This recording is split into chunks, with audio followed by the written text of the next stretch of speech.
Alright guys, so we're doing a little welding. I had to kind of dial this in. I'm not used to welding this. I normally just weld sheet metal. So getting this dialed in was a little bit different for me. But as you can see there, I'm assuming that's what that's supposed to look like. That's MIG. And it looks like it penetrated pretty good. You can see inside there. You know, it's got a little boxed, and I haven't got the other side yet, but there'll be a little box coming through. But yeah, so yeah, there's that for me, and that's 1/8 inch thick. This thing will only go basically 1/8 inch thick. If you go any more than that, you got to take multi-passes, I think it says. Yeah, if you go to like 1/4 inch or 5/16, you got to do multi-passes. So this is 10 gauge, actually it's 11 gauge, but 10 gauge is the only thing it says here. So this is 030 wire I'm using. It's 75/25. 3E is what it's saying. I've got it set at E, but I've got it over 4 because when I set it down at 3, it was just balling up too much on the end of the MIG welder, and you can see, maybe that'll focus in, it still left me just a little bit of a ball, not terribly bad, but if I turn it down too much, then it just starts spattering and sputtering and going on. So yeah, this is just a reference, obviously, because for this machine it's closer to 5. You know, that's, well, a little over 4, I should say. And that's on this, but this is this welder, and this is a Lincoln 140. I always thought heavy duty stood for, or HD stood for heavy duty. Well, my wife bought this for me at Home Depot. It stands for Home Depot, so that's pretty funny actually. But I've had this thing for years, and it's been a good one, so I can't really complain about it. You know, being a Home Depot special or whatever. If this ever goes down, I'll probably try a Miller. Everybody that has Miller swears by him, so you know, I know that's like Ford versus Chevy, I guess, but and I'm sure Lincoln makes some really good ones. This is just a cheap 110 welder, but it does seem to do fine. I've done, you know, a lot of stuff on this little guy right here. So anyway, thought I'd show you that real quick, and here, I'll show you the first pass I did when it wasn't really set up very good, and you can see there it's kind of just not really like I wanted it. Well, not real, you know, didn't stack up very good. And so as I went through, it started getting a little bit better and a little bit better. Come on, baby, focus. Yeah, it's just not gonna do it because there it goes. But anyway, so yeah, as I go, I figured by the time I get around this whole jig, you know, hopefully they'll be good, nice, pretty welds. But again, I'm just used to doing sheet metal and just zapping one at a time, and you know, filling in the gaps a little bit at a time. So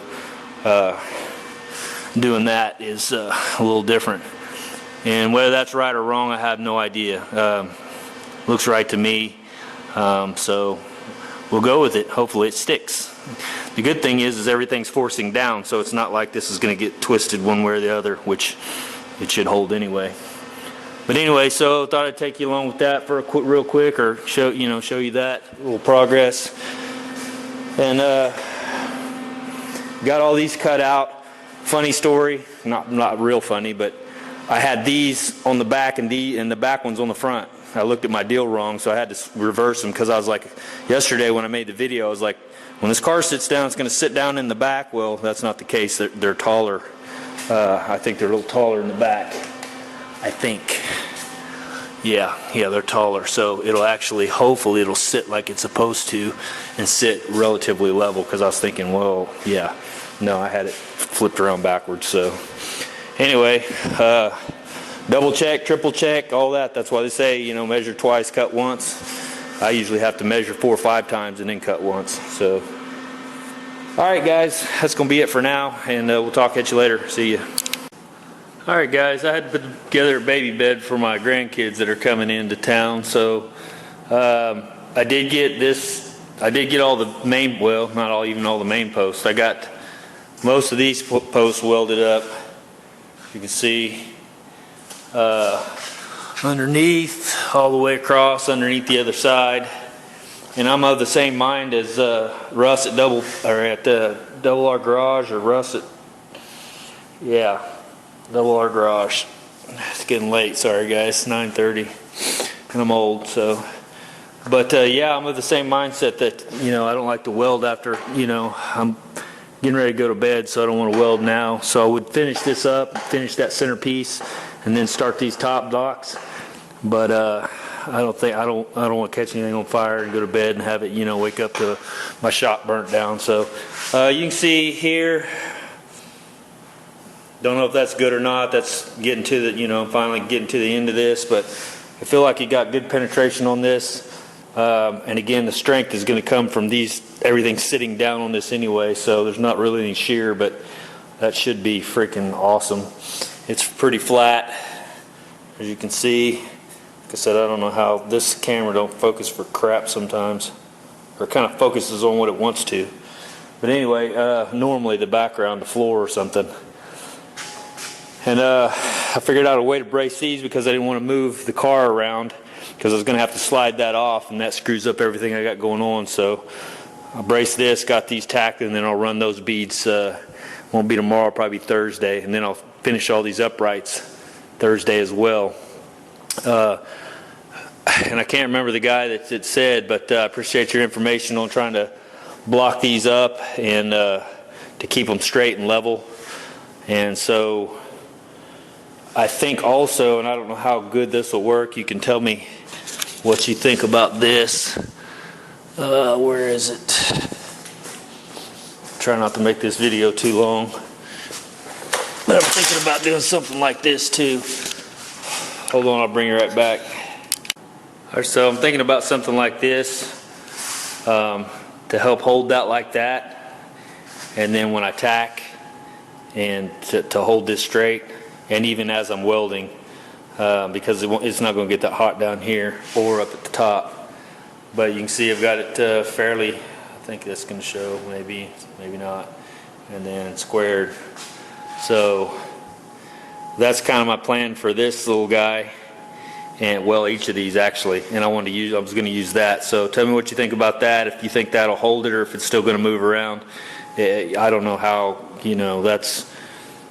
It may hold, it may not. It can't hurt anyway, So, but yeah, your idea to put braces at angles. The only issue I would have was I could put a brace here at this angle and tack it in, but I'll have to come off at it at a, to hold it this direction. I'll have to come off at an angle this way. So it'll be kind of, and I'll have to make each one for different areas. So we'll just see what you guys think, and yeah, let me know.